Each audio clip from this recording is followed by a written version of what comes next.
Bien, ok jóvenes, muy buenas noches. Somos el BSG Institute y en esta oportunidad nos convoca la unidad didáctica Auditoría de Software.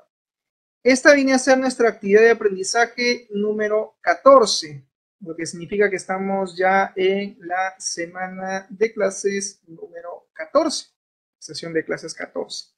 El tema que vamos a abordar el día de hoy tiene que ver todo lo referente a la seguridad en las bases de datos. El día de hoy vamos a hablar sobre qué medidas debemos de tomar frente a ataques que puede ser, en este caso, que puede surgir en el servidor de la base de datos.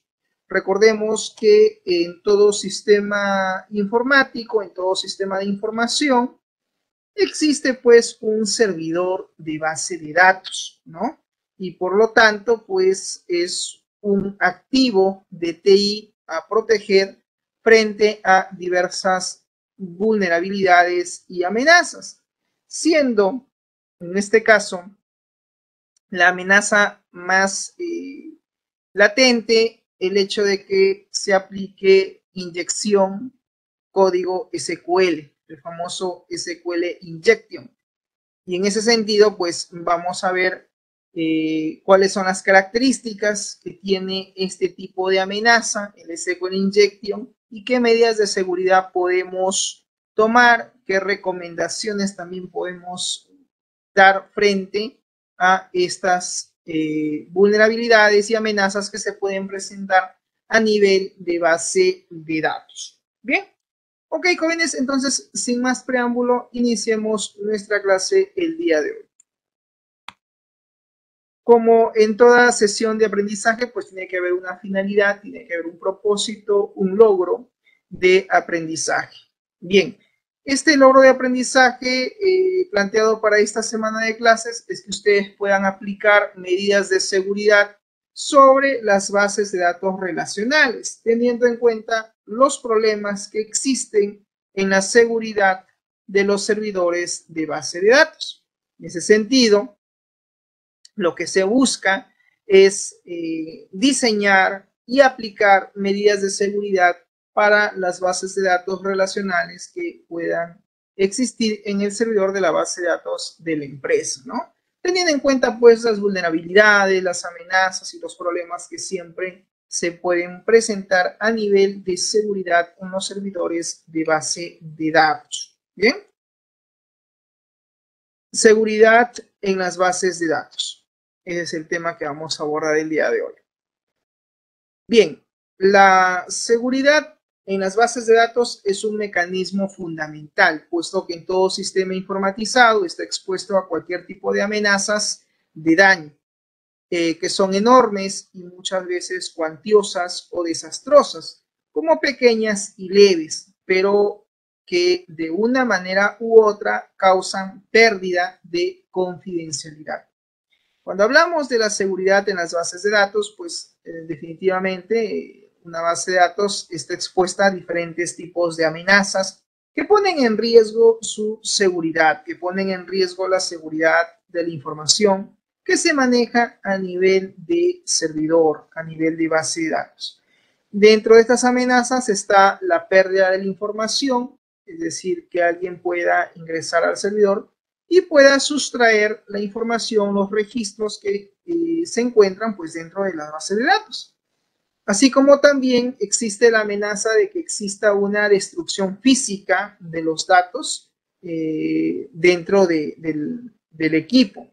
Y también está la amenaza de la eliminación de la información, el hecho de que puedan ingresar al servidor y puedan hacer pues un delete masivo a nivel de tablas, a nivel de base de datos, ¿no? E inclusive que puedan hacer un drop table, que puedan eliminar los objetos, las tablas que existen pues dentro de la base de datos.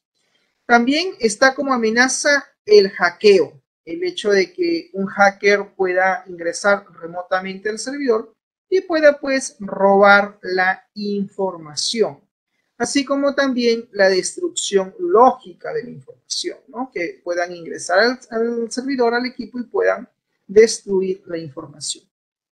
Otra amenaza es el daño o la alteración que se pueden dar en los sistemas en el propio servidor de la base de datos, ¿no? Que se pueda alterar o modificar la información que está almacenada en el database, ¿no?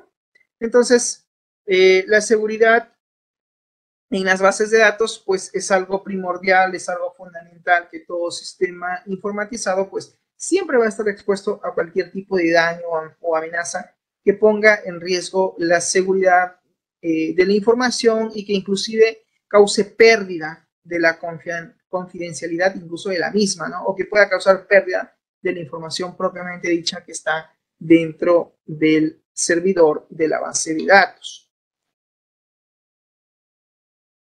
Bien, a continuación tenemos un esquema, cómo es que se trabaja actualmente, ¿no?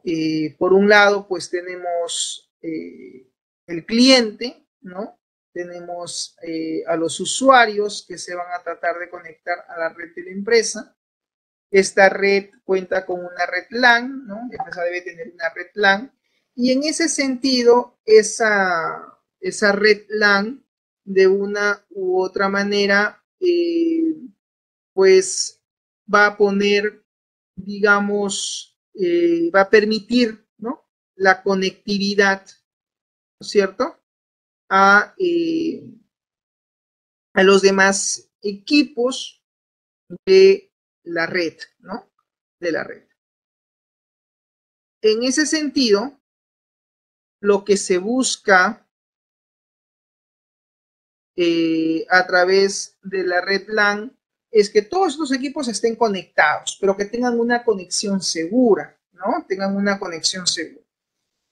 Bien, también está el hecho de que dentro de esa red no solamente van a estar conectados los equipos de escritorio, también pueden estar conectados las notebooks o en este caso las laptops, ¿no?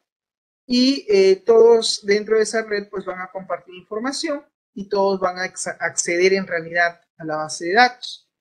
Debe haber un firewall que en cierta manera valide el ingreso y salida de las conexiones hacia dentro de la red LAN como de la red LAN hacia afuera, a la internet. Y en ese sentido, también se deben manejar copias de seguridad, los famosos backup online, es decir, copias de seguridad en línea.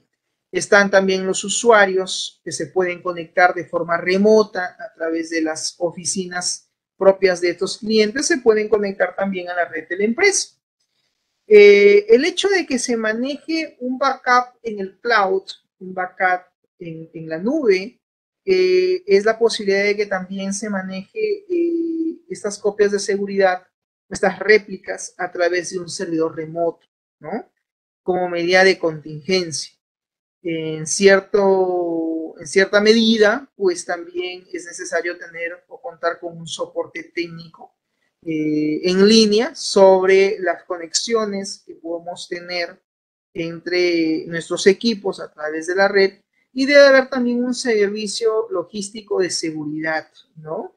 Alguien que nos brinde la confianza de que nuestros equipos no están siendo vulnerados por algún malware, virus o troyano que abunda mucho en el cloud, abunda mucho en la nube y que muchas veces pues terminan siendo una amenaza no solamente para los servidores, sino para los equipos de usuario, para los equipos cliente que se conectan a la red, en este caso a la red LAN, y a través de ello pues tratan de manejar, intercambiar información, ¿no? Esto es algo muy común dentro de las redes informáticas, así es como esto se da, ¿no?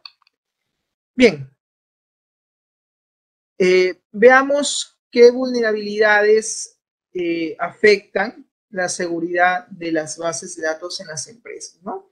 Hemos hablado de vulnerabilidades y existen varios tipos de vulnerabilidades que son importantes y que afectan la seguridad de las bases de datos de las empresas.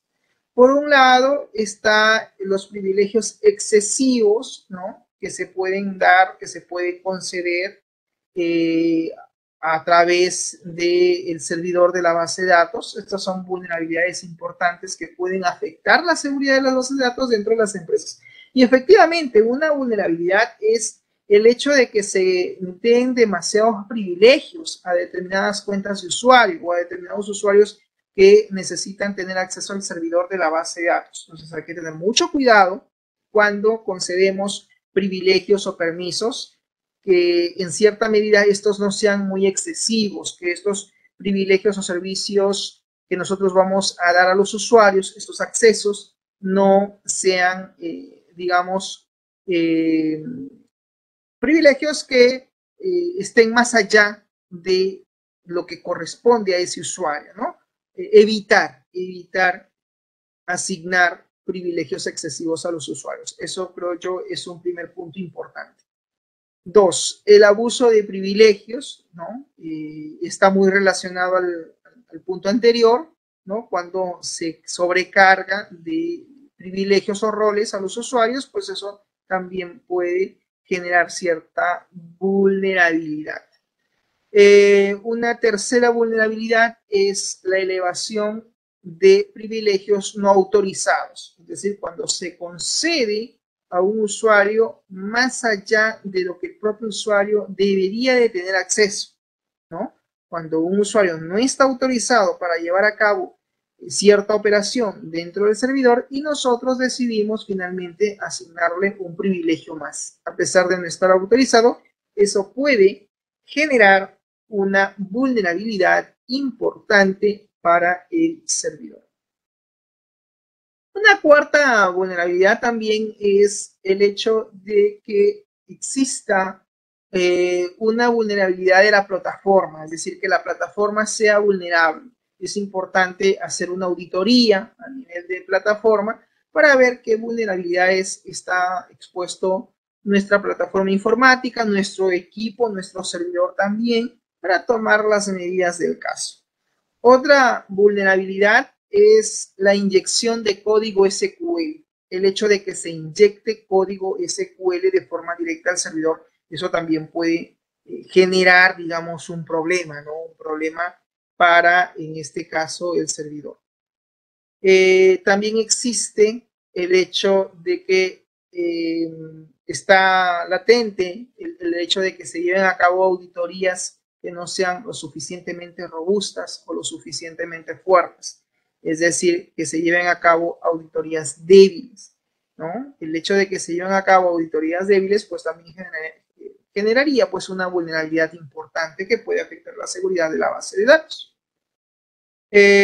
Existe también otra vulnerabilidad importante que tiene que ver con la denegación de servicios, ¿no? Hay que ver qué servicios son los que van a estar disponibles a determinados usuarios y qué servicios son los que definitivamente no se deberían de acceder, dichos usuarios no deberían tener acceso y por lo tanto es importante también en algún momento hacer una denegación de servicios para determinados usuarios, no para todos, pero sí para determinados usuarios.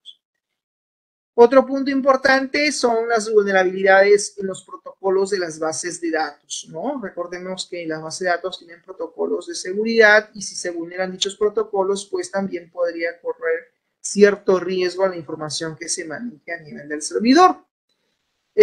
Otra vulnerabilidad importante tiene que ver con la autenticación débil, es decir, el proceso de validación, de autenticación del usuario, pues no es lo suficientemente fuerte o robusta, sino es una autenticación débil o simple y eso también puede generar cierta amenaza. La exposición de los datos a backups, es decir, el hecho de que se sobreexponga la información que se maneja en las copias de seguridad de nuestra base de datos o de nuestras bases de datos que están en el servidor. Si sobreexponemos estos backups a otros usuarios que no hemos restringido su acceso, pues también estamos poniendo en riesgo la seguridad de la información que existe en el servidor por parte de estos archivos, estos backups, estas copias de seguridad que simplemente nosotros estamos sobreexponiendo sin ningún cuidado, sin ninguna restricción alguna. Y es importante considerar evitar ello en lo posible. ¿Ok? Bien, veamos la definición de amenazas, ¿no? Cuando hablamos de amenazas, ¿qué son las amenazas? Se deben considerar las amenazas para cada tipo de empresa, donde se implementará el sistema de la base de datos, dado que pueden haber amenazas particulares a las que se está más expuesto que otras, ¿no? Es decir, una amenaza, recuerden que se considera como tal, se considera como amenaza, dice, para cada tipo de empresa, donde se implementará pues el sistema de base de datos, dado que estas pueden sobreexponer la información que se maneja, ¿no? Una amenaza viene a ser un hecho, un evento que ocurre de forma no prevista dentro de los sistemas y que puede poner en riesgo no solamente la información propiamente dicha, sino la seguridad y los datos que se manejen a través de ese sistema. Entonces, en la medida posible, debemos nosotros como especialistas de sistemas de evitar que los accesos al servidor de la base de datos sean, digamos, los más consistentes posible en cuanto a la creación de políticas o normas de seguridad, ¿no? Por ejemplo, en clases anteriores hablábamos de la normativa ISO, ¿no? La ISO 27001, que nos habla de una serie de políticas de seguridad que podemos implementar. Una normativa ISO, por ejemplo, nos da la lista de controles que podemos aplicar, pero no nos dice cómo aplicarlo. Nos da la recomendación. Ya es tema de nosotros, los especialistas de sistemas, de poder implementar el cómo, ¿no? El cómo podemos implementar esas políticas o esos controles de seguridad informática, ¿no? Entonces, hay que evitar las amenazas, claro que sí, pero para eso es importante también llevar a cabo cada cierto tiempo, cada cierta regularidad, proceso de auditoría. El proceso de auditoría es fundamental para poder determinar justamente las vulnerabilidades y las amenazas que existen o que están latentes o que podrían estar expuestos a nuestros activos de TI. No solamente los ordenadores de escritorio, sino también los servidores de, en este caso, de base de datos, el servidor web, el servidor de aplicación de la empresa, etc. Recuerden que una empresa maneja más de un servidor y los ataques a esos servidores pues son muy comunes. Más aún si no hemos implementado normas o políticas de seguridad, si no hemos implementado los controles de seguridad que en cierta manera eviten alguna vulnerabilidad o alguna amenaza y que corra cierto riesgo la información que se pueda manejar dentro de ese equipo, ¿no? Dentro de ese activo de TI. Ataque a una base de datos de MySQL con la técnica de inyección SQL o inyección de código SQL. Vamos a buscar una página vulnerable para aplicar el ataque de inyección SQL. Esto lo podemos hacer ingresando en Google y buscando, por ejemplo, la siguiente URL, ¿no? Allí en URL ponemos noticias.php signo de interrogación, ID igual y las comillas, ¿no? Esto es un ejemplo, claro está. Podemos buscar una página donde efectivamente tenga esta simbología de pasar un parámetro a través del signo de interrogación. Tenemos la página, tenemos la extensión, es una página en PHP, y están en este caso pasándole un valor a través del ID. De esta manera, ¿se puede consumar una inyección de código SQL? Sí, tan solo necesitamos abrir la herramienta SQL y Helper y pegamos la URL de la página web que queremos vulnerar, ¿no? En la parte del target, como observamos ahí en la ventana, ¿no? Ahí en el target, a través del programa SQL y Helper versión 2.7, que es para vulnerar el acceso a base de datos de MySQL, Vemos que ellos han buscado una página web, una dirección, ¿no? Y este artículo al parecer tiene la extensión HTML y están pasándole un parámetro, un ID, ¿no? Un valor numérico, y ahí pues efectivamente están pasándole un parámetro que es el valor de 1. Una vez que se ha ubicado la página web que queremos, digamos, vulnerar su seguridad, vulnerar el acceso a través de esta herramienta, de este software, hacemos clic en el botón Inject justamente para empezar a probar que el software empiece a detectar la vulnerabilidad para que se pueda llevar a cabo el ataque. Posteriormente, el programa comienza a chequear los datos de la página en donde podemos determinar qué tipo y versión de base de datos se tiene. Aquí, por ejemplo, nos dice que es una base de datos que está hecho pues con conexión a PHP, ¿no? Y nos da, en este caso, información de los usuarios, el nombre de la base de datos, etc. ¿no? Básicamente está escaneando la información de la base de datos. Luego damos clic en el botón Get Database para poder seleccionar los elementos que aparecen en el cuadro del Database Name. Y hacemos clic en la opción Get Tables, que significa obtener tablas, ¿no? Y al decir obtener tablas, pues vamos a ver la información que maneja dicha base de datos. Luego, al dar clic en el Get Tables, en la opción de Get Tables, que significa obtener tablas, podemos observar que el programa nos obtiene el nombre de las tablas pertenecientes a la base de datos seleccionada, ¿no?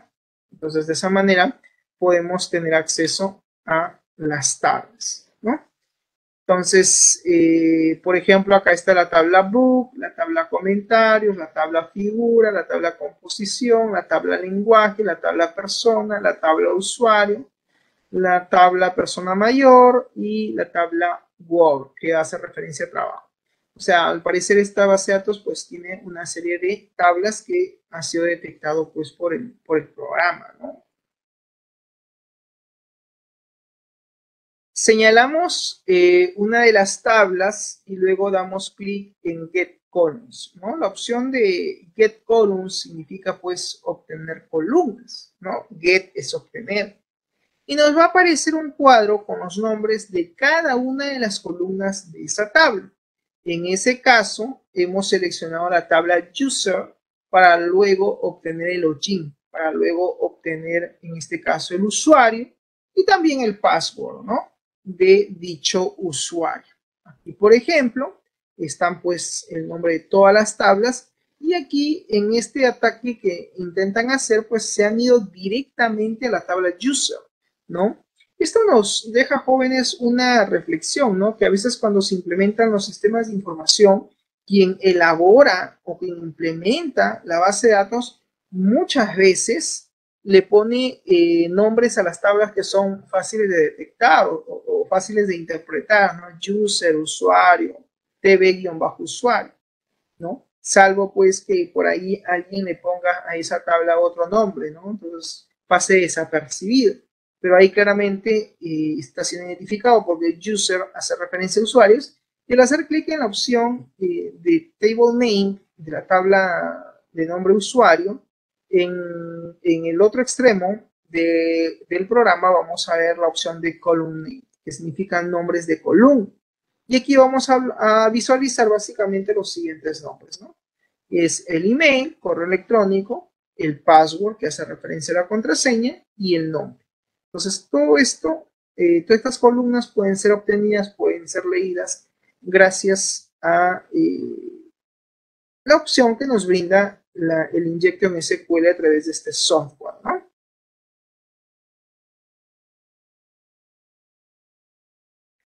Finalmente dice, seleccionamos las columnas de las cuales queremos obtener datos, queremos obtener la información y damos clic en el botón Dump Note, ¿no? Dump Note. Y así obtenemos el nombre del usuario y la contraseña, ¿no? Al hacer clic en ese botoncito, pues aparece ahí toda la información, ¿no? ¿Qué usuarios son? Por ejemplo, ahí está el usuario José Antonio, Daniel Rodríguez, Carla Salguerón, y en fin, Luis, hay todos unos nombres ahí y nos damos cuenta pues que están la información de su correo electrónico y también la contraseña. Y algo que podemos ver en las claves es de que las claves son muy fáciles de descifrar, ¿no? Por ejemplo, ahí han puesto, José Antonio tiene como clave el bebé, ¿no? Pues, son contraseñas que obviamente son fáciles de descifrar, ¿no? No hay ni inclusive valores alfanuméricos, ¿no? Eso es algo muy común a veces que hacen los usuarios, ¿no? Que es asignar pues contraseñas, asignar pues claves, ¿no? Que son, digamos, nada seguras, ¿no? Entonces, en ese sentido también hay que tener cuidado con cuando asignamos nuestra contraseña en el registro del usuario, ¿no? Tener en cuenta ese detalle también, que es importante como una medida de seguridad, trabajar con contraseñas quizás un poquito más extensas y con valores alfanuméricos. A continuación vamos a ver el video, ¿no? Un videito que nos habla de cómo llevar a cabo un ataque a una base de datos de MySQL con SQL Inject.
Bien, en el video anterior lo que hemos visualizado es, ¿no?, cómo este software, este programa, empieza pues a hacer el escaneo, ¿no?, a la URL visitada y el programa empieza a detectar, ¿no?, las tablas, la versión de la base de datos, las tablas que contiene y obviamente el atacante que vendríamos a hacer nosotros que quizás quisiéramos hacer ese ataque. Podemos ver qué tablas tiene esa base de datos y buscar la información de la tabla que necesitamos. En este caso ellos están buscando datos de los usuarios, la contraseña, el correo electrónico y como dice en el video, ¿no?, una vez que han accedido a esa información, pues podrían ellos incluso loguearse sobre la misma página con esos datos, ya teniendo los datos, para que puedan ellos acceder a toda la información que podrían manejar esos usuarios, ¿no? Inclusive, de esa manera se hacía el hackeo y podrían bajar toda la información que estarían manejando en ese tipo de sistema de información, ¿no? Que en este caso, pues, es un sistema web, ¿no? Entonces, hay que tener mucho cuidado con este tipo de ataques, ¿no? Muy bien, a continuación vamos a ver el siguiente video que nos habla de una definición un poco más técnica de qué es SQL Injection por el señor Pablo Campos y luego comentamos al finalizar el video, ¿ok?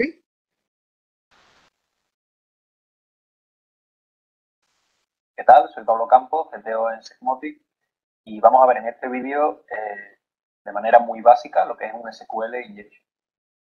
SQL Injection es una vulnerabilidad en la cual, imaginaros un formulario web, por ejemplo, en el que tenemos varias contraseñas, como en este caso, ¿vale? Y la sentencia SQL coge ese dato de usuario y contraseña y comprueba la base de datos, pues no está parametrizada, el lenguaje o el framework que la está ejecutando no lo está haciendo bien. Y suponeros que está llegando una sentencia parecida a esta, ¿vale? El que no sepa SQL, bueno, es muy sencillo, le estamos diciendo, selecciona todo de la tabla, pues vamos a poner usuarios, donde username sea igual, y aquí estamos suponiendo que la aplicación está insertando lo que nosotros pongamos en el campo name, ¿vale? Pero si somos un poquillo listos y ponemos aquí en el campo formulario, ¿vale? En el user, quisiéramos bla bla, comillas, habríamos escapado a esa sentencia. Y si ahora ponemos O1 igual a 1, pues no habéis entendido el concepto. Estamos diciendo, seleccionanos todo de la tabla usuarios, donde username es igual, bla bla bla, después no se cumple para ninguno, ¿vale? O para casi ninguno, o donde 1 sea igual a 1, es decir, siempre. Le estamos diciendo que nos lo devuelva todo.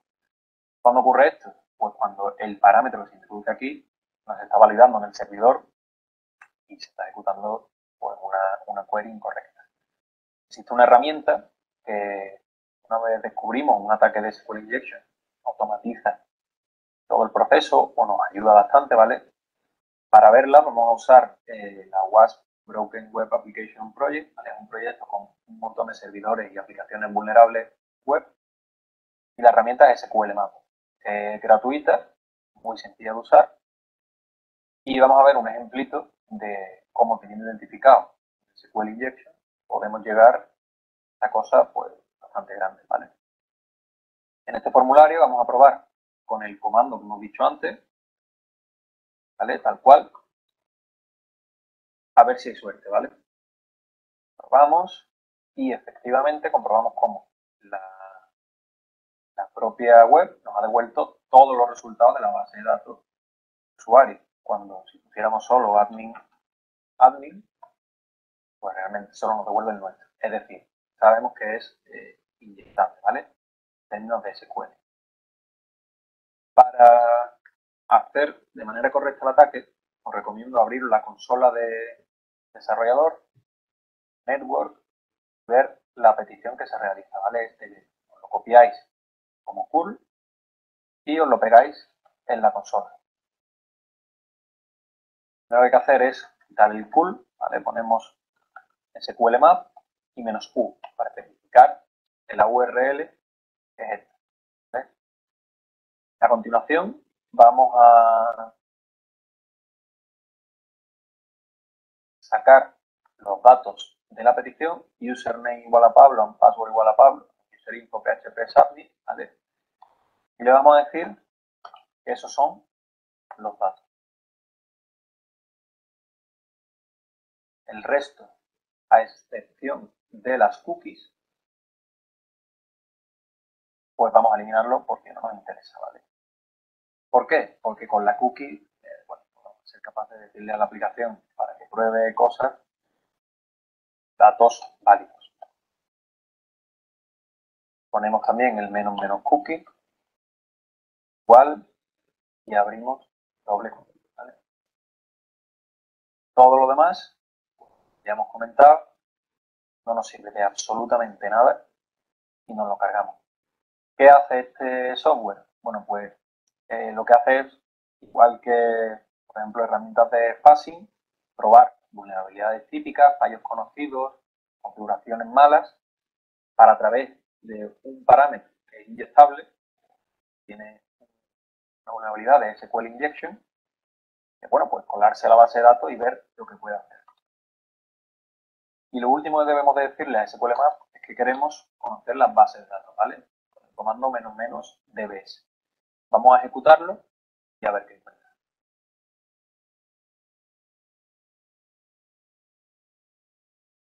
Vale. Comprobamos que una vez ha terminado todo el análisis, ha probado un montón de posibles vulnerabilidades, pues nos devuelve las bases de datos que hay disponibles en ese sector.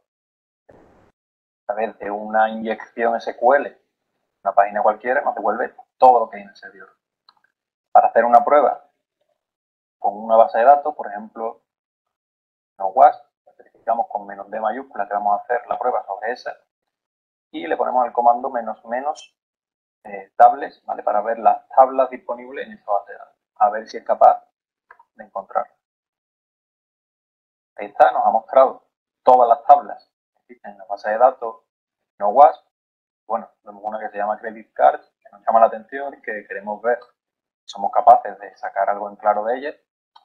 Con -t mayúscula especificamos que nos estamos refiriendo a esa tabla y con el comando -down le vamos a decir que nos saque por pantalla todos los datos que existen en esa tabla, si es capaz.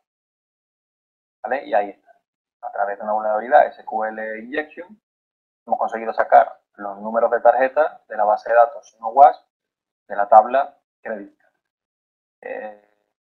Software SQL Map, pues tiene un montón de funcionalidades que nos han visto en este vídeo. Todo el que quiera profundizar y saber más de seguridad, se suscriba al canal de OpenWeb. Bien, ¿cómo es que a través de esa herramienta, ¿no? El SQL Map, se puede, digamos, llevar a cabo una técnica de inyección de código SQL, ¿no? Entonces, hay herramientas de software en el mercado que efectivamente muchos de los atacantes la utilizan para poder vulnerar el acceso y la seguridad a estos sistemas, ¿no? Bien, contramedidas. Las contramedidas que se toman para enfrentar las amenazas pueden ser físicas y también pueden ser administrativas. ¿Cómo robar la base de datos de la empresa? Dice, usando a un empleado, ¿no? Esto también es algo muy común, que a veces el usuario que trabaja o labora dentro de la empresa, pues termina siendo el agente perfecto para poder, digamos, robar la información que existe, pues, a nivel del servidor, ¿no? De los equipos, de los sistemas que puedan manejar en la empresa. Aquí, por ejemplo, tenemos al hacker, por así decirlo, que en un primer paso pues envía un correo, ¿no? Con un archivo adjunto. En este caso, envía el correo con el archivo de Excel, ¿no? Hace el envío de la información y lo redirecciona al usuario, ¿no? El usuario en el paso 2 abre el archivo de Excel, lo ejecuta y este archivo puede tener una macro de Visual Basic, ¿no? Y esa macro de Visual Basic, que no es otra cosa que código de programación, puede tener la capacidad de poder robar los datos del SQL Server. Podría tener la capacidad de poder hacer un levantamiento de los datos, ¿no? Del servidor de SQL.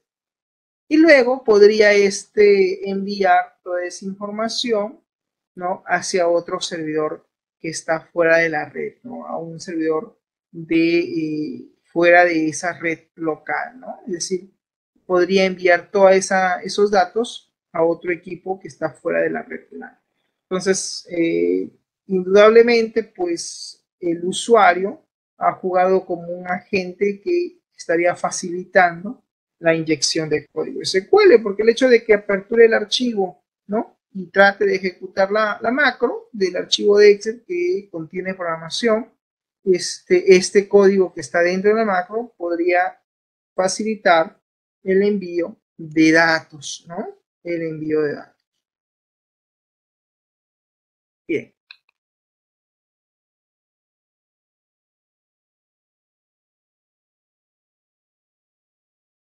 Un modelo básico de seguridad a nivel de base de datos, ¿no? Que contiene, por ejemplo, 3 elementos.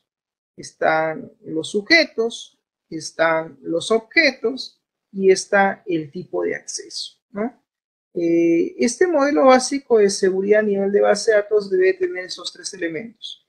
Cuando hablamos de los sujetos, aquí vamos a encontrar a los usuarios o a los grupos de usuarios. Vamos a encontrar también los roles que estos usuarios tienen y los procesos que estos usuarios pueden ejecutar.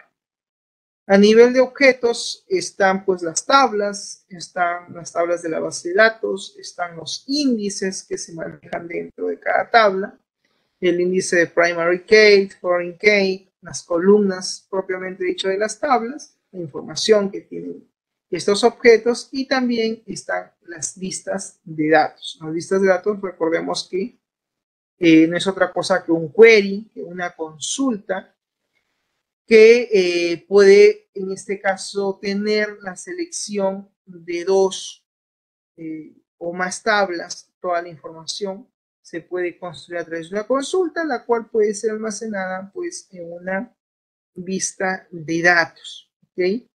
Y el otro elemento importante pues tiene que ver con los permisos, ¿no? Los permisos tienen que ver con los tipos de acceso, es decir, cuáles son los tipos de acceso que van a tener al servidor, ¿no? Pueden existir usuarios que solamente pueden ejecutar el comando select, es decir, que solamente pueden realizar la selección de datos, la selección de información, o pueden llevar a cabo la inserción de datos, es decir, ejecutar un insert, un inserinto, o quizás llevar a cabo una actualización, un update, o inclusive una eliminación de datos a través del uso del delete.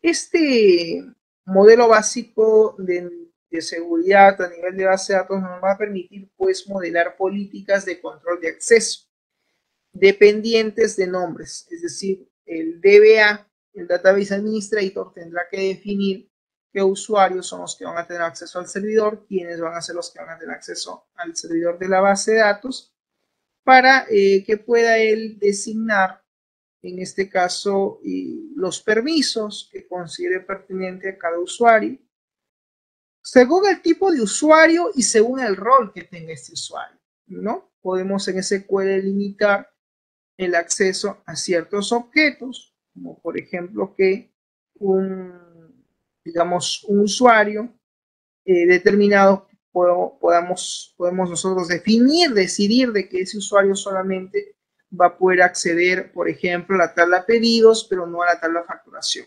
Entonces estoy definiendo, en este caso, un control de acceso. Y si es que yo concedo el acceso de un usuario a una tabla, por ejemplo, la tabla pedidos, y estoy diciendo a qué objeto va a entrar solamente a pedidos, a facturación no, al conceder el acceso a una tabla, esta tabla pues corre el riesgo de que se pueda ejecutar sobre ella, ¿no? Una selección, inserción, actualización o eliminación de datos, si es que no se han tomado las medidas del caso, para poder evitar cualquier amenaza de inyección de código remoto SQL, ¿no?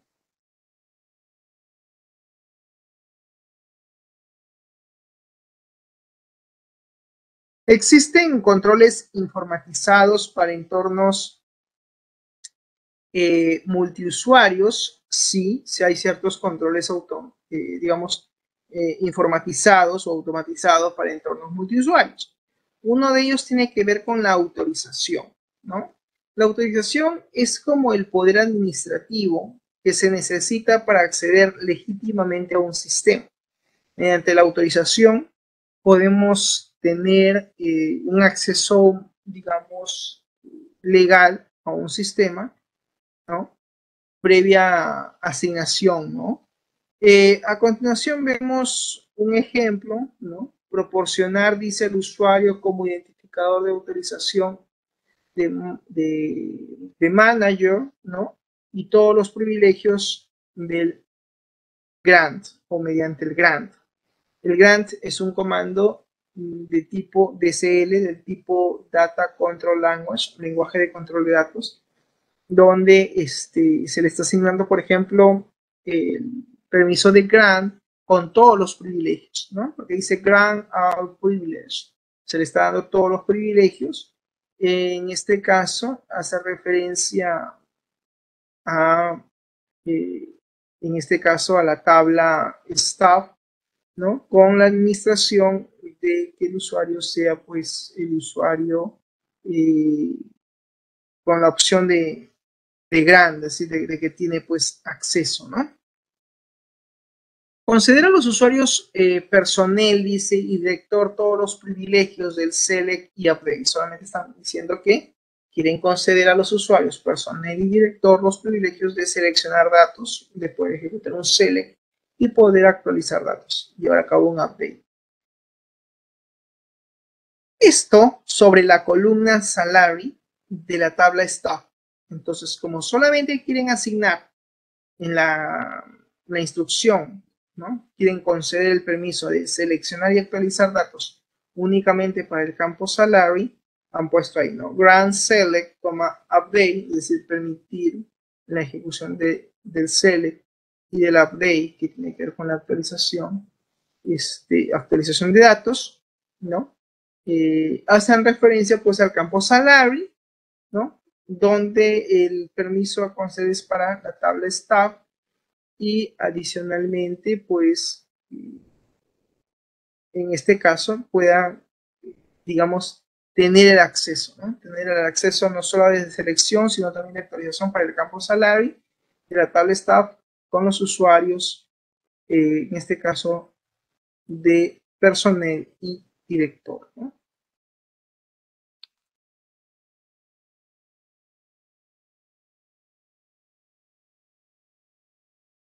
Hablemos de la autenticación, ¿no? Dentro de estos controles informatizados para entornos multiusuarios, hay un primer concepto que nos hace referencia a la autenticación.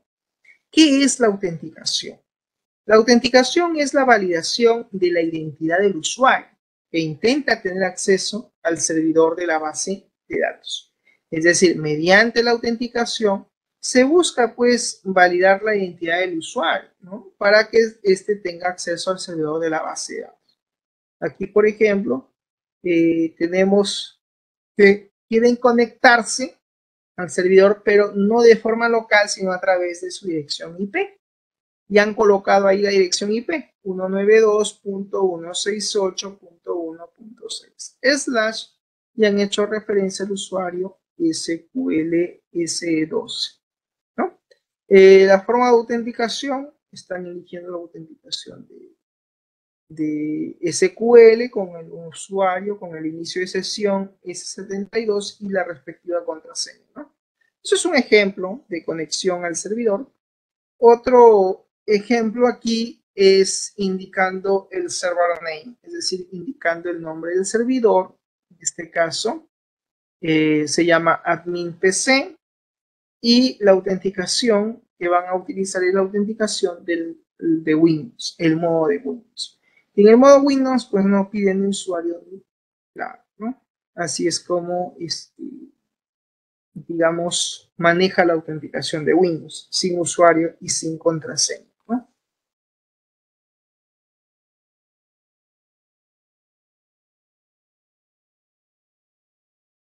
Dentro de los controles informatizados para entornos multiusuarios, existen los controles de acceso, que son de dos tipos de controles.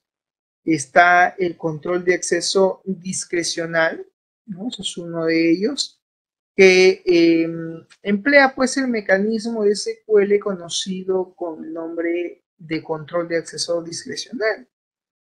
Ese es uno de ellos, es un primer control de acceso, ¿no? Control de acceso discrecional. Eso es lo que en este caso está aquí como control de acceso. Y en realidad el control de acceso discrecional dice que es un mecanismo de lenguaje SQL conocido con el nombre de control de accesos discrecionales, ¿no?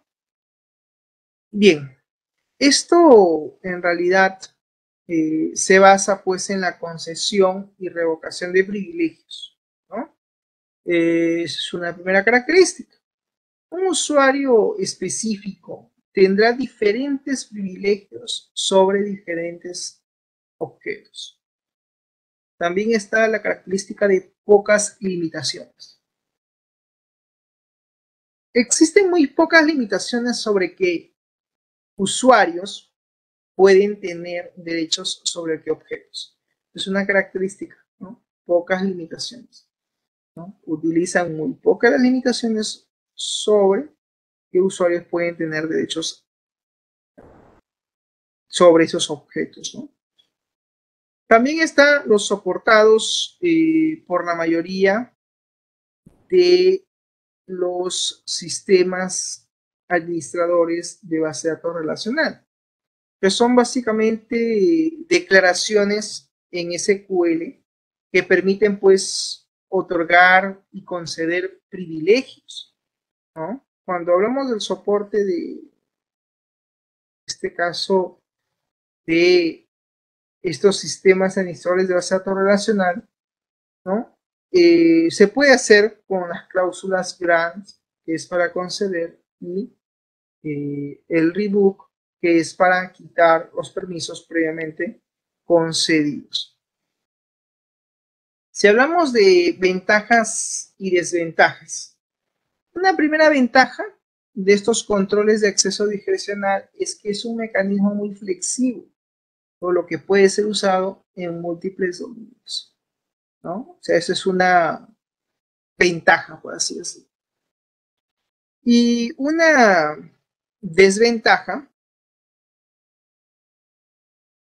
es de que se trata de un método de todo o nada, ¿no? Eso es una desventaja. Un usuario dice, ¿tiene o no un determinado privilegio? Mientras que la vulnerabilidad a ataques maliciosos, como los caballos de Troya, porque no imponen controles sobre cómo es que se debe propagar y usar la información cada vez que esta es accedida. Es una desventaja clara, ¿no? La vulnerabilidad a ataques maliciosos como el uso de troyanos, ¿no? Esa es otra desventaja.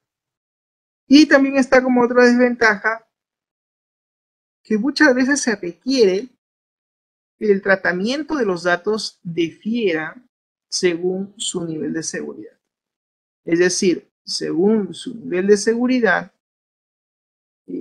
puede variar el tratamiento de los datos. Entonces, a eso hace referencia, pues, como desventaja.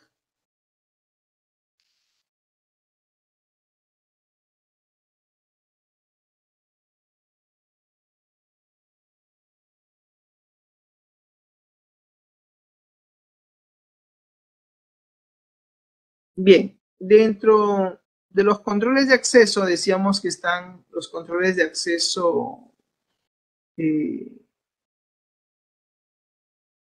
obligatorio, que es otro de ellos, también conocido como MAC, que se basa pues en políticas de nivel de seguridad que no pueden ser modificadas por usuarios individuales, ¿no? Aquí, por ejemplo, tenemos una vista de datos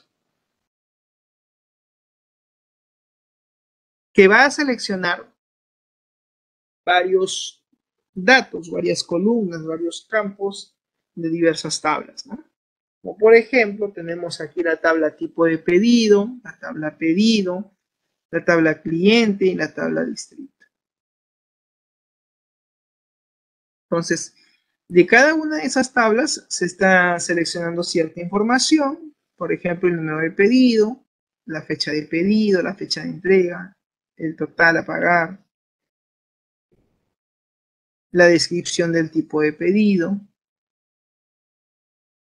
y naturalmente está la tabla cliente, ¿no? Que también tiene sus propios datos.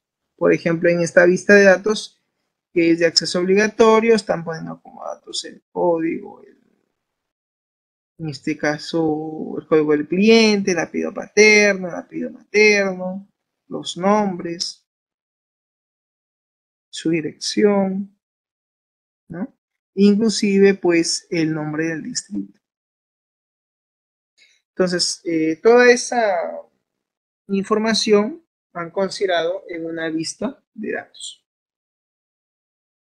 Este mecanismo de vista proporciona, dice, un sistema de seguridad potente y flexible al ocultar partes de la base de datos a ciertos usuarios. Por ejemplo, son relaciones virtuales que en realidad no existen en la base de datos. Entonces, también podemos manejar de esa forma, ¿no? Tablas no relacionadas. por decir, ¿no? Para evitar, ¿no? Que puedan acceder a la información. Este mecanismo, dice de vistas, proporciona un sistema de seguridad potente y flexible al ocultar partes de la base de datos a ciertos usuarios. Son relaciones virtuales que no existen en la realidad en la base de datos.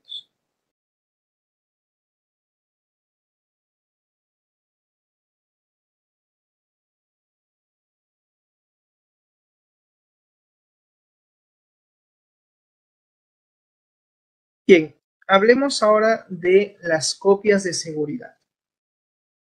Tener respaldos, es decir, tener backups, tener copias de seguridad de la base de datos que estén estos backups actualizados para cuando se produzcan errores de pérdida de datos, va a permitir garantizar la integridad física de los datos. Es decir, las copias de seguridad, los backups, son algo tan elemental y tan necesario en todos los sistemas de información, ¿no? Siempre se dice que debemos sacar siempre un backup de la base de datos, ¿no? Siempre nos dicen, tenemos que manejar, o se tienen que manejar copias de seguridad. ¿Bien?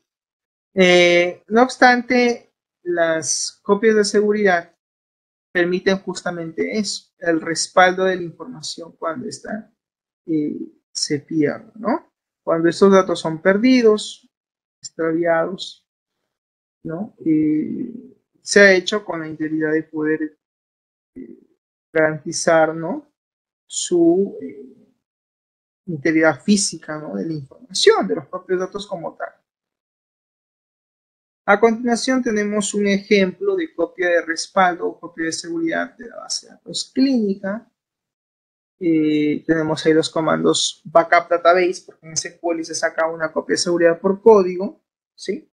Decimos backup database, nombre de la base de datos, en este caso B de clínica.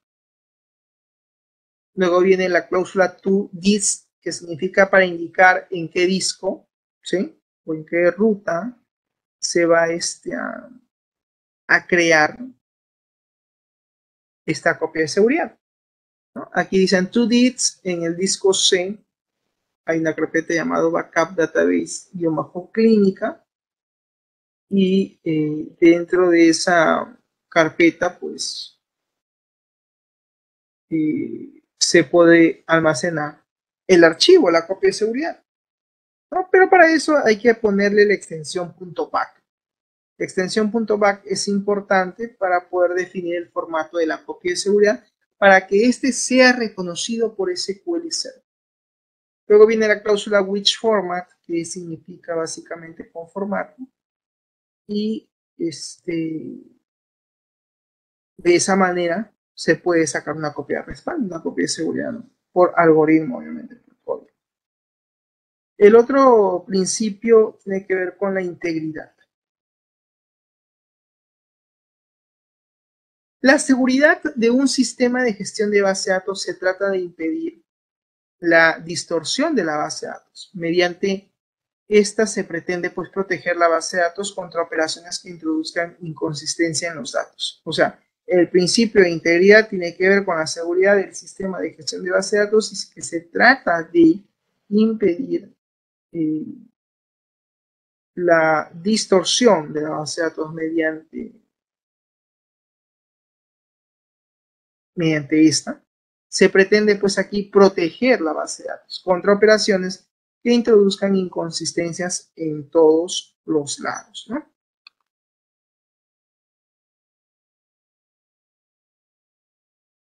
Bien, aquí tenemos otro punto importante de esta medida de seguridad que tiene que ver con el cifrado de los datos, ¿no?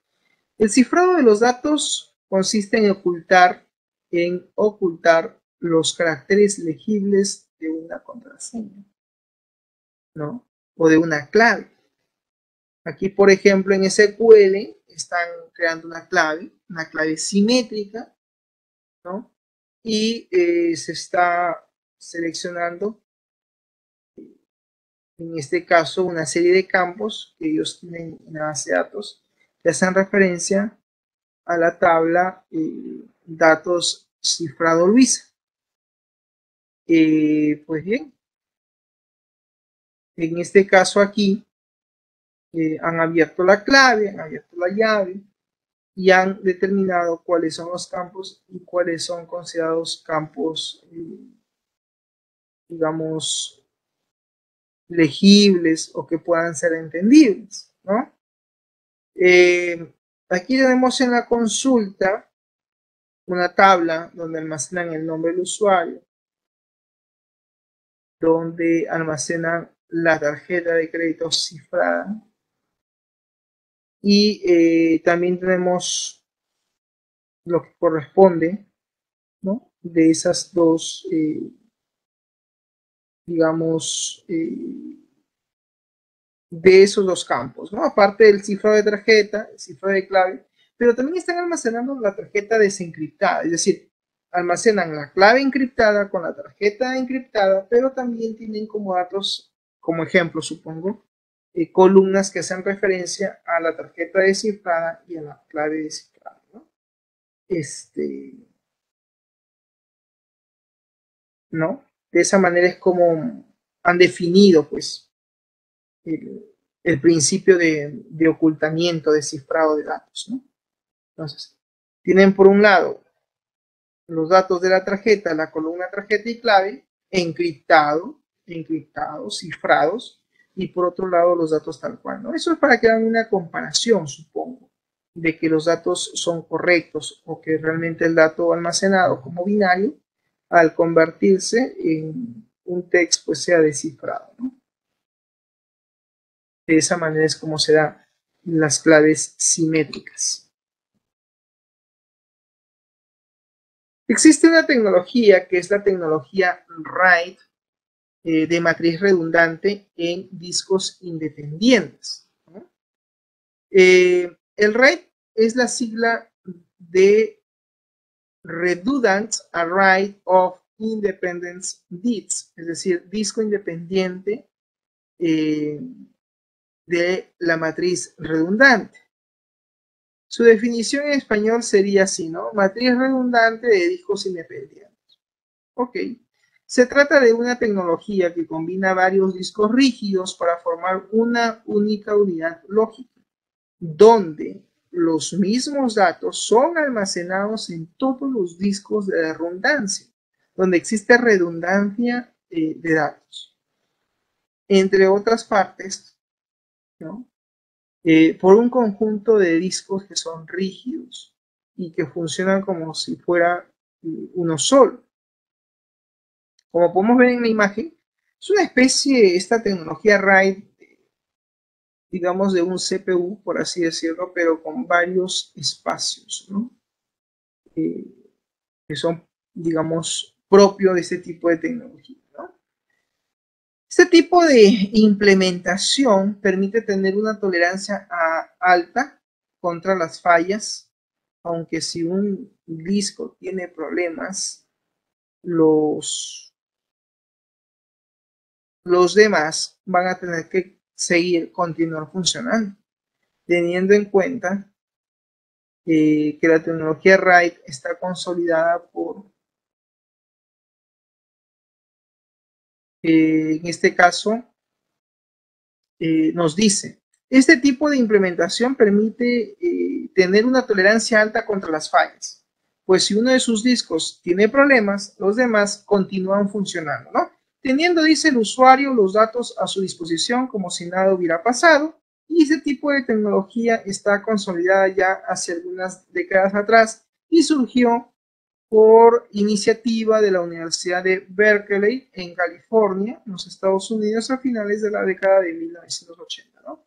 Algo que nació como un proyecto de investigación para, digamos, eh, para lo que es la administración de datos, pues puede ser utilizado hoy en día, ¿no? Este tipo de tecnologías con discos que se pueden, en este caso, utilizar, ¿no?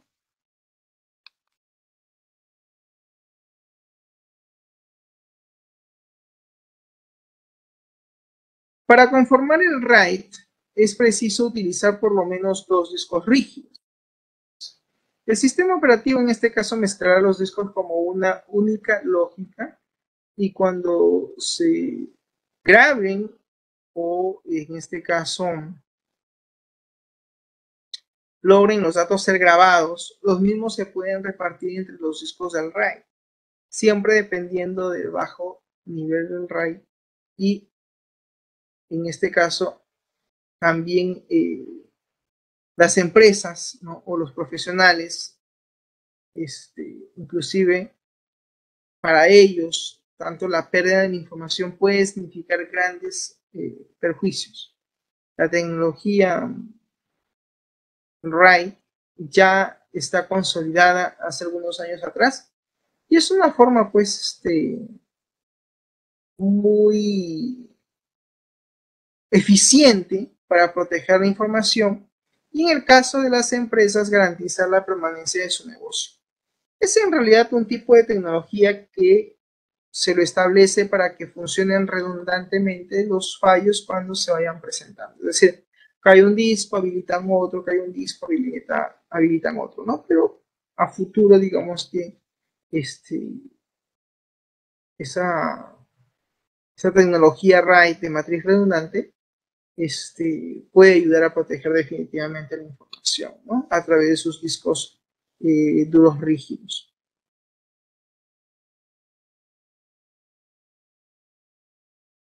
Bien, hablemos de seguridad en los sistemas de gestión de base de datos, como el caso de Microsoft Office Access.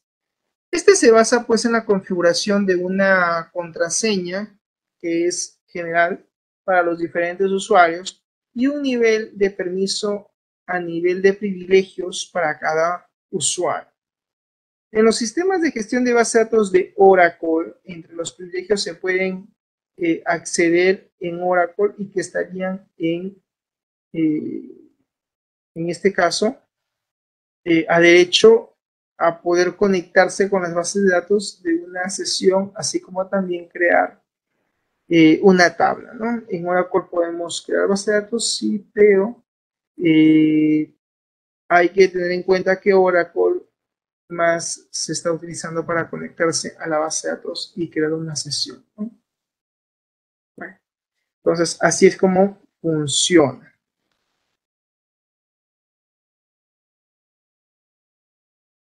Bien, si hablamos de seguridad de un sistema de gestor de base de datos en los entornos web, debemos incluir para este tipo de seguridad varios elementos, ¿ok?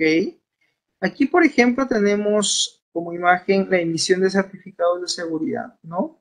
Que son de origen legal. Por otro lado, también está la firma digital, está el chip, ¿no? Donde se puede almacenar toda la información de una persona. Y a nivel web está los certificados de seguridad, ¿no? Los SS. Muy bien. Dentro de este tipo de seguridad, ¿qué cosa podemos, digamos, incluir, ¿no? Por ejemplo, los servidores proxy, los cortafuegos, los algoritmos de compendio de mensajes, las firmas digitales, los certificados digitales, Kerberos, Security Socket Ledger, el famoso certificado de seguridad SSL, y también está el protocolo HTTP, ¿no? Así como también el set conocido como Security Electronic Transaction, ¿no? Todos estos elementos debemos incluir para un tipo de seguridad.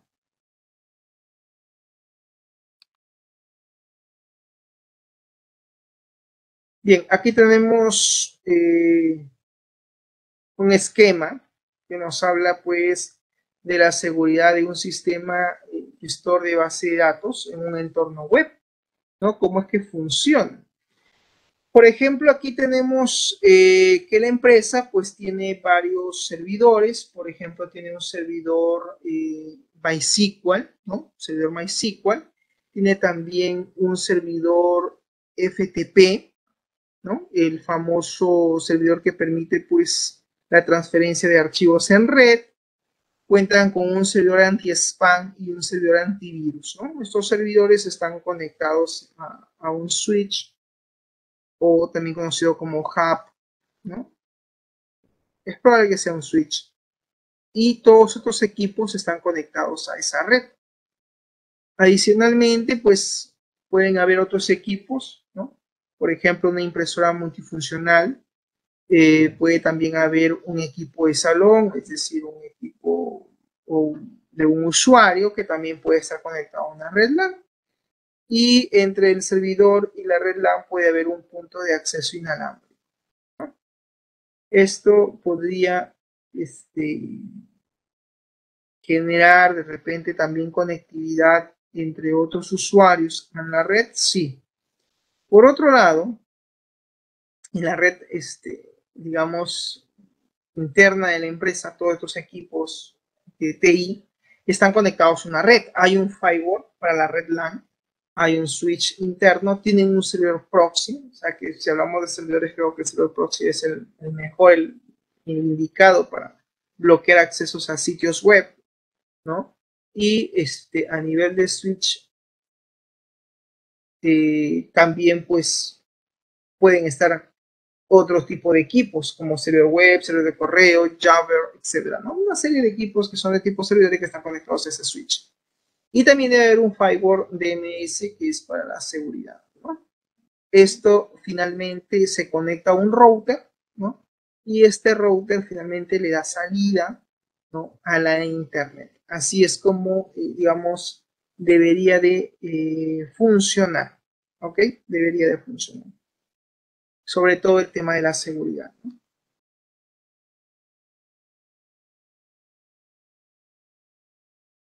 Bien, hablemos de la administración de una base de datos, ¿no? ¿Cómo es que se da la administración en una base de datos, ¿no? ¿Cómo es que se maneja esta administración?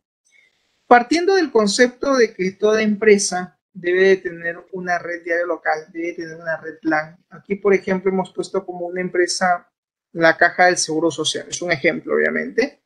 Esta empresa pues puede tener una red LAN implementada y puede tener incluso otros clientes, otros ordenadores de tipo cliente que se van a conectar o que se van a intentar infiltrarse sobre esta red. ¿Estamos? Y también está pues el firewall, ¿no? Este firewall que va a permitir validar lo que se envíe desde esa red LAN hacia el servidor de la base de datos y también de forma remota lo que se envíe al servidor remoto, ¿no? O sea, cuenta con dos servidores. Un servidor de base de datos donde va a funcionar, donde va a estar el gestor de datos relacional, ¿no?, el database, y un servidor remoto que va a servir como una especie de servidor backup, ¿no?, donde se almacenen todas las copias de seguridad del servidor de base de datos principal. Dentro de esta administración de base de datos tenemos los usuarios del esquema cliente-servidor. Y un primer usuario es el programador, ¿no? El programador es finalmente que está esperando probablemente en la cúspide porque le entregue el modelamiento, el diseño, la implementación de la base de datos para que continúe, ¿no? O sea, puede ser un anhelo, digamos, ¿no?, dentro del esquema de usuarios, que el primero que encabeza pues ese esquema es el programador. Y el segundo es el administrador de base de datos, ¿no?, el DBA. Tiene que estar también presente en este esquema de usuario cliente-servidor. Dentro de la pirámide, dentro de estos usuarios del esquema cliente-servidor, en la base se encuentra el operador de la red o administrador de la red, ¿no? Es el que se va a encargar de velar por el funcionamiento normal y adecuado de los equipos, es decir, de los ordenadores, ¿no?, dentro de la red LAN, de tal manera que ésta siempre esté, digamos, conectada y que no hayan caídas en los servicios. Dentro de las tareas del administrador de base de datos que se debería de cumplir, que debería de realizar, son las siguientes. Primero, configurar el gestor de base de datos del SQL Server. Una de las primeras tareas o responsabilidades que debe tener el Database Administrator es eso, es configurar el gestor de base de datos del SQL Server. 2, gestionar los servicios del SQL Server. Es importante que él gestione estos servicios de SQL para que estén activos. 3, gestionar las instancias del SQL. Cada vez que haga él una instalación, pues tiene que administrar las instancias también. Otra tarea es realizar el seguimiento y análisis de la carga de trabajo de una instancia de SQL Server. O sea, alguien tiene que hacer también control de saneamiento, ¿no? Y también tiene como responsabilidad el optimizar el funcionamiento del servidor de la base de datos. Eso también es una tarea del DBA, del Database Administrator, ¿no? Optimizar las funciones que tiene el servidor a nivel de base de datos. También debe de establecer los procesos de backups, es decir, tiene que realizar las copias de seguridad y también las restauraciones que pueda solicitar la alta gerencia dentro de sus funciones. Y también otra función es el hecho que pueda configurar la disponibilidad de los datos de acuerdo con la política de la empresa. Otra tarea es el gestionar las configuraciones de la red. También tiene que configurar las configuraciones de la red LAN y también llevar a cabo el proceso de importación y exportación de datos, ¿no? ¿Por qué? Porque si bien es cierto, una base de datos relacional, cuando se implementa, puede que la empresa ya tenga información, no necesariamente en esa base de datos porque es nueva, sino en otros archivos, como en una base de datos de Access, en un archivo TXT o de repente en un archivo de Excel. Entonces, una de las tareas que también tiene que ser el DBA es el proceso de ETL, el proceso de extracción, transformación y carga de datos, para poder vaciar toda esa información hacia esta lista de tareas o funciones que debe de llevar a cabo el DBA. A nivel de los usuarios, a nivel de usuarios del esquema cliente-servidor, pues, como les decía, la base de todo es el administrador de la red. Tiene que asegurarnos que la red esté operativa al 100%, que no vamos a tener problemas de conectividad. Luego está el DBA, el Database Administrator, que será encargado de analizar, modelar los procesos de negocio, sistematizar. Y pues él se va a encargar de hacer múltiples tareas propias de su gestión. Y en la cúspide está el programador, ¿no? Que finalmente, pues, el programador no va a poder hacer nada si es que el DBA no le entrega la base de datos. Y el DBA tampoco va a poder hacer nada si es que el administrador de la red no le aseguren que los equipos, que los sistemas operativos estén funcionando al 100%.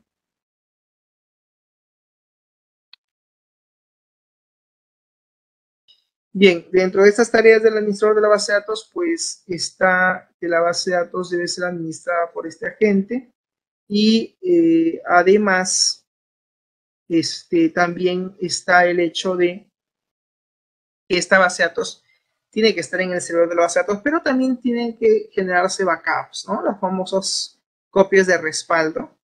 Y estos backups que se generen de esta base de datos se deben enviar hacia un servidor remoto, hacia un servidor remoto que le facilite el tema del préstamo, ¿no?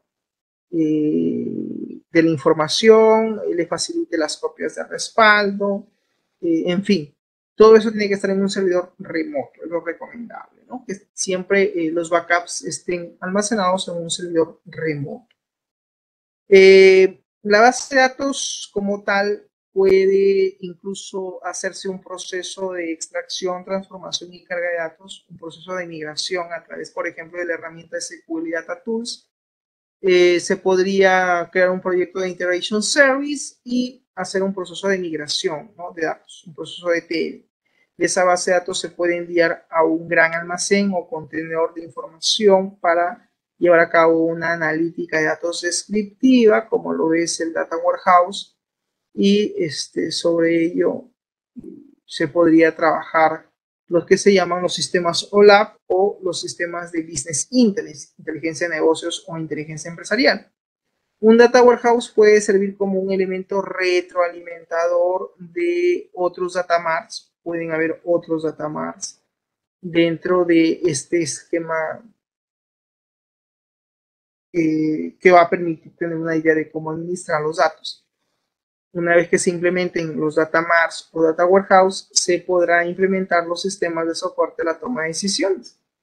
Para eso se necesita, para el funcionamiento de una solución de BI, se necesita pues el data mart y el proceso de ETL, ¿no?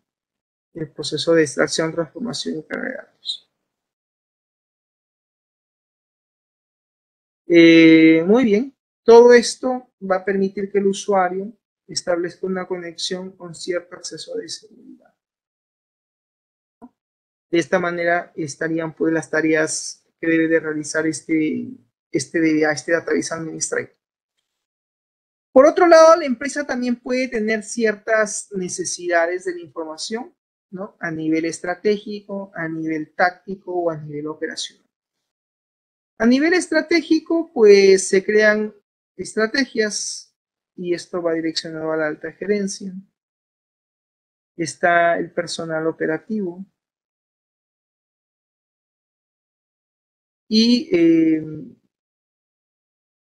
este tipo de sistemas, porque hay una necesidad de la información, se ha hecho un análisis para determinar qué tipo de sistemas son los que vamos a crear. Un sistema, en este caso, de una operación que se realiza diariamente, lo llevan a cabo los sistemas transaccionales, lo llevan a cabo estos sistemas de tipo OLTP, porque llevan a cabo día a día las operaciones del negocio. Mientras que una solución de Business Intelligence es más táctico, es más estratégico, ¿no? Porque intenta darle la obtención de la información para llevar a cabo la analítica de datos descriptiva, ¿no? Una solución de BI va a permitir que la alta gerencia y la jefatura de área se mantengan, ¿no? Con información que va a ser suministrada por estos sistemas, ¿no? Por el Datamart, por el CuboLab, etcétera, ¿no? Para que de esa manera puedan tomar decisiones acertadas, ¿no? Esto se llama el proceso de toma de decisiones.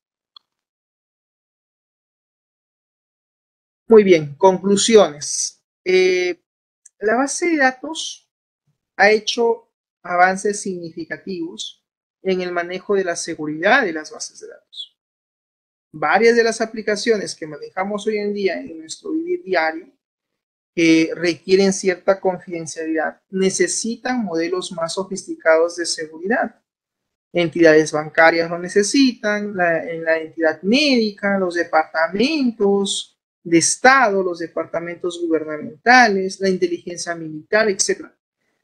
Todas estas entidades, departamentos o empresas requieren de aplicaciones informáticas más sofisticadas, donde manejen cierta confidencialidad con la información que ellos administran o tienen a través de sus bases de datos. Aunque la implementación de la seguridad más sofisticada no es definitivamente una tarea fácil, no es una tarea sencilla, debemos hacer el esfuerzo por lograr que nuestros datos estén siempre seguros, completamente seguros.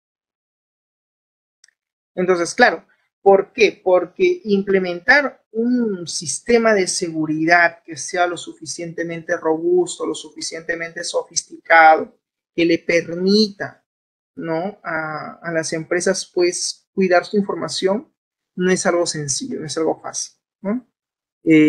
Aquí tiene que intervenir todos los especialistas de IT, del área de sistemas, para tener un plan de trabajo, tener un plan adecuado a largo plazo que permita evitar la violación de la seguridad de la información, que permita, en este caso, mejorar la seguridad en los accesos por parte de los usuarios, quizás a través de los sistemas que ellos utilizan.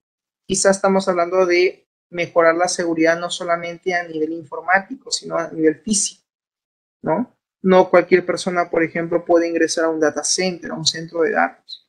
Entonces, hay que tener mucho cuidado con qué información se maneja dentro de un área específica. ¿Okay? Recomendaciones. Se debería limitar el acceso a los usuarios y el número de administradores de las bases de datos. Es importante que se haga una delimitación, por así decirlo, de qué usuarios son los que van a acceder o no a la base de datos. Teniendo una lista de quiénes son los usuarios autorizados y el número de administradores, se va a poder llevar a cabo una mejor gestión de la base de datos. ¿Okay? Por otro lado, otra recomendación es que se pueda respaldar la información de la base de datos eventualmente mediante el uso de backups, mediante el uso de copias de seguridad. Se deben también implementar métodos de autenticación para no dar libre acceso a la información. Es decir, el hecho de manejar backups, el hecho de manejar copias de seguridad es algo fundamental en las bases de datos. Esto como una medida de respaldo. También tienen que implementarse métodos de autenticación para no dar acceso libre a cualquier usuario sobre cierta información que se maneje dentro de los sistemas. También se debe implementar una seguridad a través de los periféricos, tanto a nivel de hardware como a nivel de software. Se debe también conocer los diferentes tipos de ataques que pueden sufrir una base de datos y tratar de prevenir estos con anticipación.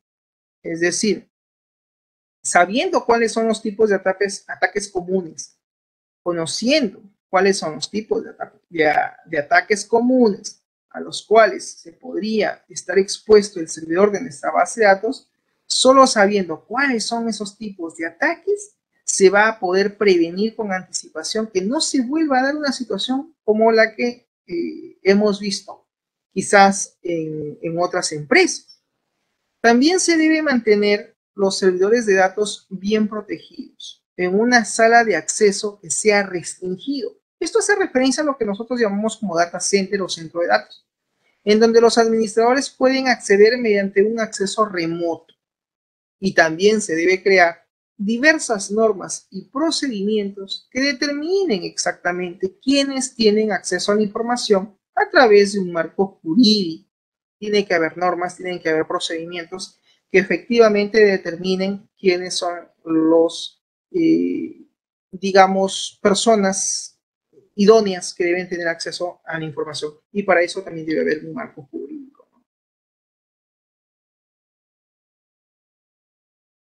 No usar superusuarios. Otra recomendación. No utilizar usuarios administradores de la base de datos en tareas diarias. No debemos usar un usuario administrador para llevar a cabo una transacción o una consulta de datos. Eso también es una recomendación. Las cuentas dueñas de los esquemas no deben ser usadas para la ejecución de aplicaciones. Es decir, las cuentas propias, ¿no? No se deben utilizar para la ejecución de ciertas aplicaciones. Y los administradores de base de datos no deben tener privilegios para poder modificar, para poder, digamos, actualizar o leer la información de las aplicaciones. Es algo también que se recomienda. Los DBA no deben tener privilegios de escritura de datos o de lectura de datos sobre las aplicaciones informáticas. La actividad del sistema operativo que afecte la base de datos debe estar restringida y debe ser siempre auditada. Aquí vemos que el proceso de auditoría es fundamental, sobre todo en los equipos a nivel de los sistemas operativos. Es fundamental que los sistemas operativos que afecten la base de datos, pues estos estén restringidos y que cada cierto tiempo mediante una programación, claro está, se hagan procesos de auditoría para ver si es que estos equipos tienen algún tipo de amenaza o algún tipo de malware o virus que esté por ahí afectando el normal funcionamiento o rendimiento del sistema operativo de esos equipos, y que en cierta manera también en el servidor se haga lo mismo, se haga un proceso de auditoría sobre el sistema operativo para ver si es que este está afectando o no el funcionamiento de la base de datos, ¿no? Eso es algo que también se debe de realizar, se debe de hacer.